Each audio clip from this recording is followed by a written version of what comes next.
কেকেআরকে champion করার পর এবার টিম ইন্ডিয়াকে চ্যাম্পিয়ন করার জন্য ভারতীয় টিমের হেড কোচ হতে চলেছে গৌতম গম্ভীর। হ্যাঁ ফ্রেন্ডস, টি-20 বিশ্বকাপের পর ভারতীয় টিমে নতুন হেড কোচ নিযুক্ত হবে, আর যার জন্য বিজ্ঞপ্তি জারি করেছে বিসিসিআই এবং 28শে মে অ্যাপ্লাই করার লাস্ট ডেট রয়েছে।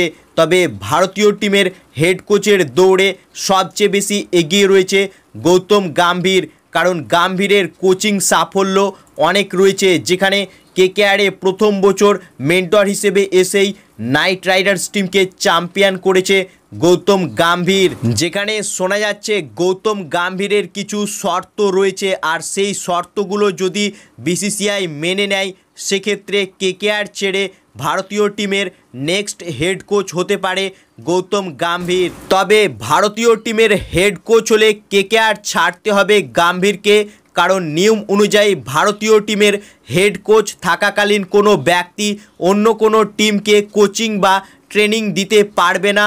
তাই যদি গৌতম গম্ভীর ভারতীয় টিমের হেড কোচ হয় সেক্ষেত্রে কলকাতা নাইট রাইডার্স টিম ছাড়তে হবে গম্ভীরকে।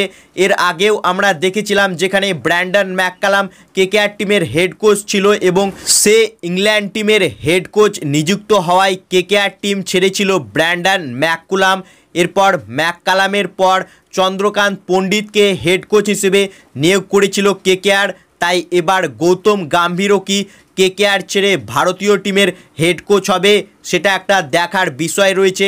তবে গৌতম গম্ভীর বিসিসিআইয়ের সামনে কিছু শর্ত রেখেছে, সেই শর্তগুলো যদি বিসিসিআই মেনে নেয় সেক্ষেত্রে ভারতীয় টিমের নেক্সট হেড কোচ হিসেবে আমরা গৌতম গম্ভীরকে দেখতে পেতে পারি। তবে গৌতম গম্ভীর ভারতীয় টিমের হেড কোচ হলে কিছুটা দুঃখিত হবে কেকেআর ফ্যানেরা, কারণ গৌতম গম্ভীর আসার পর দীর্ঘ 10 বছর পর আবারও আইপিএলে চ্যাম্পিয়ন হয়েছে কেকেআর টিম, আর সে যদি আবারও চলে যায় সেক্ষেত্রে কিছুটা দুঃখিত হবে কেকেআর ফ্যানেরা। তবে গৌতম গম্ভীর সবসময় দেশকে প্রাধান্য দেয় এবং সেটাই করা উচিত, তাই ভারতীয় টিমের হেড কোচ হওয়ার জন্য সে কেকেআর টিম ছাড়তেও রাজি রয়েছে যদি বিসিসিআই তার শর্তগুলো মেনে নেয়। সো ফ্রেন্ডস, গৌতম গম্ভীরকে কি ভারতীয় টিমের নেক্সট হেড কোচ হিসেবে তোমরা দেখতে চাও? তোমাদের কি মতামত এ বিষয়ে তা কমেন্ট করে জানাও, এবং ভিডিওটি ভালো লাগলে ভিডিওটিকে লাইক, কমেন্ট ও শেয়ার, এবং চ্যানেলটিকে করো সাবস্ক্রাইব আরও খবর পাওয়ার জন্য।